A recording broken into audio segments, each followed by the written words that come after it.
In many cultures, elders are sought out and honored for the wisdom and guidance. This morning, we will hear from 4 of our women sharing their personal inspirations. Whether it is wisdom or not is for you to choose.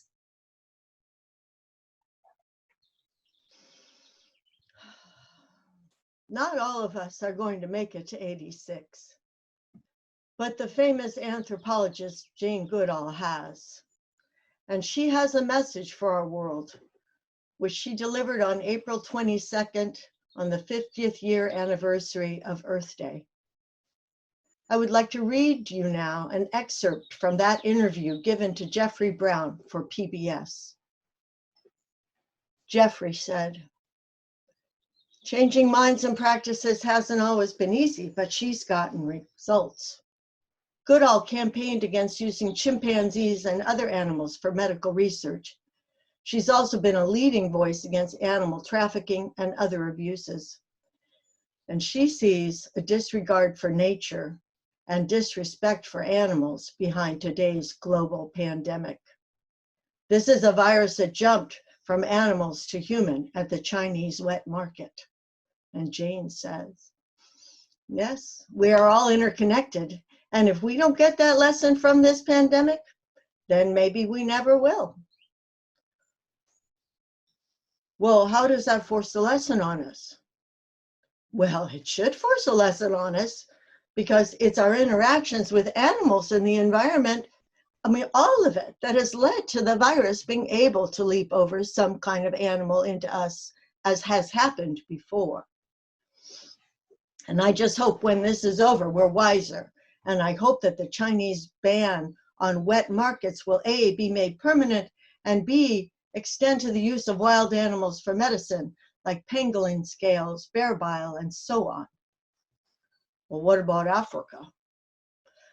I'm extremely worried about Africa because so many countries, they haven't got well-developed healthcare systems. And people who make their money living day by day by day, like the street vendors and people like that, if they don't ply their trade, and they can't, then I don't know what's going to happen to them. There'll be anger. There'll be riots. There will probably be violence. And so some countries are saying, all right, let's carry on with business as usual. And then, of course, the virus will spread. It's a pretty grim picture, and I don't think anybody really has got a grip on it. Well, where is their hope? I wonder if you're thinking about your own mortality and what you will leave behind and who will pick up afterwards. Well, I'm being 86. I'm obviously the time I have left is slowly shrinking, which means I have to work ever harder. People go, you need to slow down. But I have to go quicker. The main message that I have is that every single one of us, every single day, we make some impact on the planet. And we have a choice as to what impact we make. What we buy, what we wear, where did it come from? And if enough of us make ethical choices and start thinking in a new way, then business will have to change because of consumer pressure. And governments will just have to obey the will of the people because enough of us willing it. So each one of us is part of this growing. It's my greatest reason to hope. Thank you, Jane, for those wise and wonderful words. Thank you, Jane. Back to Claudia.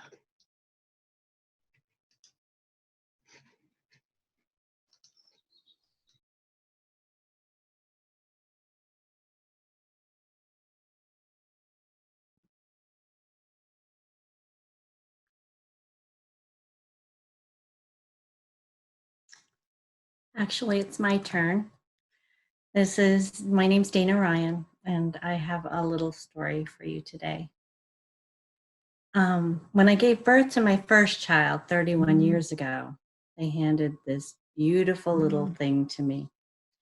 That was the moment that I realized that I'd never even seen a newborn infant before. I knew nothing about kids. I had no siblings, had never babysat, and had basically just never spent time with little ones. Thankfully, her father had experience and taught me how to change her diapers, bathe her, and all that practical stuff. Everything else was pretty much just the seat of my pants. When she was 6 months old, we were introduced to gold mining in the rivers and streams of California's gold country. We found a beautiful area called Onion Valley with a nice little stream running through it with some open claims that we were able to claim as ours. When you have claims in national forest, you're able to live on that land, and that was what we did 3 to 4 months of the year for the next 7 years. Little did I know that that was actually what would make the best impact on my daughter. Just the three of us, living rough out in the woods. She decided that we should get mother-daughter tattoos this year, and what she finally decided on was our little 12-foot trailer that we would live in when we were up there. That's when it really sank in that I'd done something right in her childhood. Now she's a mother herself of two, of course, perfect, beautiful children. During this pandemic, she and her husband have been working from home, and the kids have, of course, been there with them. When we Skyped a few weeks ago, the grandkids were showing me a water park that they created in their backyard, and they were so happy. I asked how the schoolwork was going, and they said that really wasn't going much at all. Mom and dad are both working full-time, and the kids, who are 5.5 and 7, aren't really up to doing the work on their own. I realized that these lovely, happy children were actually living their best lives, and the schoolwork really didn't matter. This is the time that they'll remember as the best time of their life. And if they're all happy and being active, don't add crazy stress to it all. Relax and enjoy each other. So that's really all I want to say. Find something that you love to do, some way to enjoy each other. This is what will make the best memories for you all. Maybe someday you too will get to have a parent-child tattoo or something equivalent to that anyway.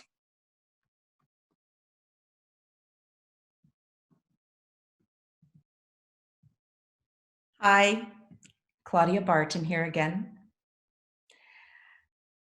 Work hard, play hard. I seem to remember in my hard work days of the 80s that was a mantra of some of the guys that I worked with. I'd look at them amused. I already worked hard, played hard. I was a working mother with 2 small children. I loved being a mom. My children gave me great, great joy.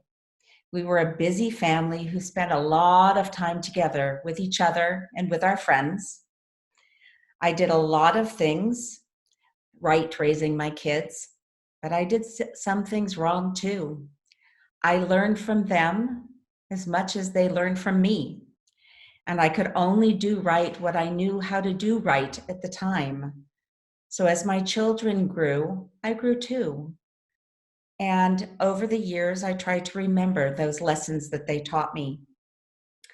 You can imagine that my perspective at 61 is different than the one I had at 31 or 41. Pam Brown says, becoming a grandmother is a wonderful moment. One moment you're just a mother. The next you're all wise and prehistoric. Anyway, these days, as I'm creating my new home, I have a great desire to paint the words of wisdom inspired by my children on my walls that express the ways I have chosen to live the next part of my life. I want to paint on my ceiling above my bed, "Today I choose joy," so that when I wake up every morning, I see it. And I remind myself that that is one of the things my children taught me.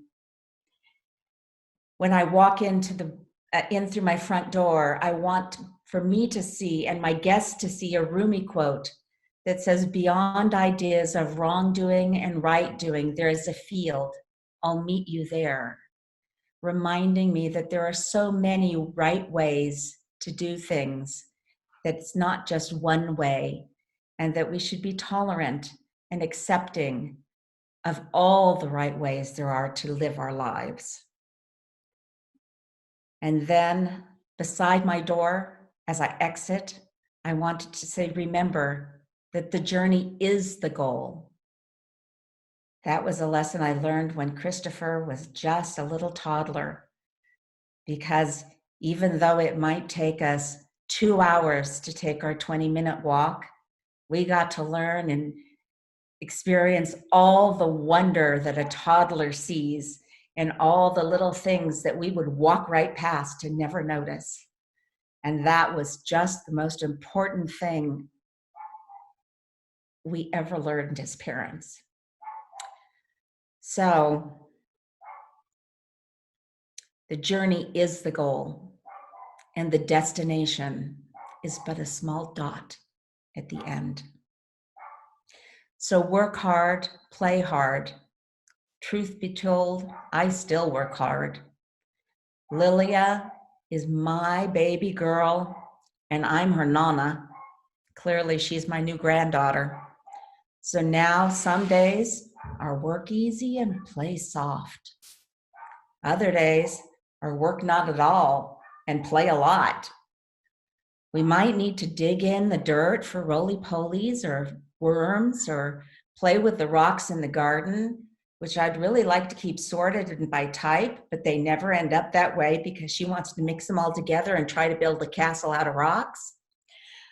Or it might be a day for cuddling up on the couch and reading, or it might be time to cuddle up in bed and take a nap.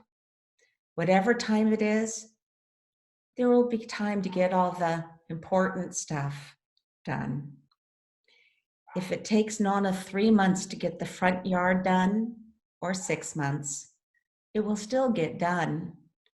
And then when we sit out there at 4 months or 7 months, we'll have all those lovely memories and feelings to cuddle up inside our hearts to remember. And we sit and enjoy it and look at those trees and those flowers and those plants and hold hands. Blessed be.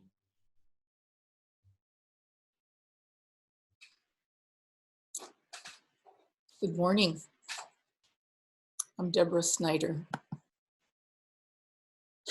and I am the mother of 3 grown children, and I'm the grandmother of 4 growing children. Mothering and grandmothering are not privileges that I take for granted. I'm still a little awed by the fact that I've been allowed to do both. This morning we are reflecting on the wisdom of grandmothers. I read somewhere that parenthood is a second chance to relive your childhood. If this is true, and it has been for me, then grandparenthood may be our second chance to relive our parenthood. Looking back over some of the thoughts I've written over the course of my mothering journey puts this into focus for me. Here are some thoughts I wrote a couple of decades ago when Merlin and I were on the brink of becoming empty nesters, and I realized that my kids had allowed me to grow up with them. I called it For My Children. When I lie in autumn fields underneath the earth I know, who will know how I loved you? When winds above me stir the sweetness of the fallen leaves, who will know the shape of your infant features or the trusting, wondrous gaze you fixed on my face? I could not stop the unfolding story or capture any of the golden days, to store in crystal jars to savor from future vantage points. I was swept helplessly, joyously through time. I've built no castles or monuments to commemorate your youthful innocence. What do I leave you to remind you of your beauty? Only places in the caverns of your memory. They tell of days when we fell laughing onto unmade beds that smelled of summer breezes, or seasons when we worked and played in half-built houses and hiked twisting streams in search of colored rocks. only glimpses of how we shared food and music around tables and campfires. You arrived innocently on this earth and began your journey forward with honest and pure hearts. You invited me to come along as your guest.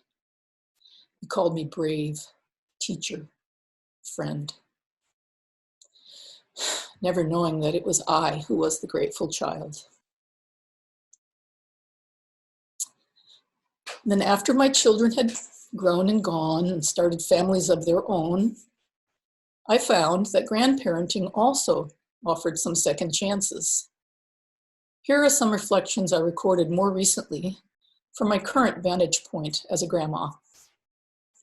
I'm so glad that the patterns of life, the repeating story of new life, is my teacher, and the lesson is always love. This one is about from 5 years ago. My grandchildren are my teachers, as my children were all those years ago.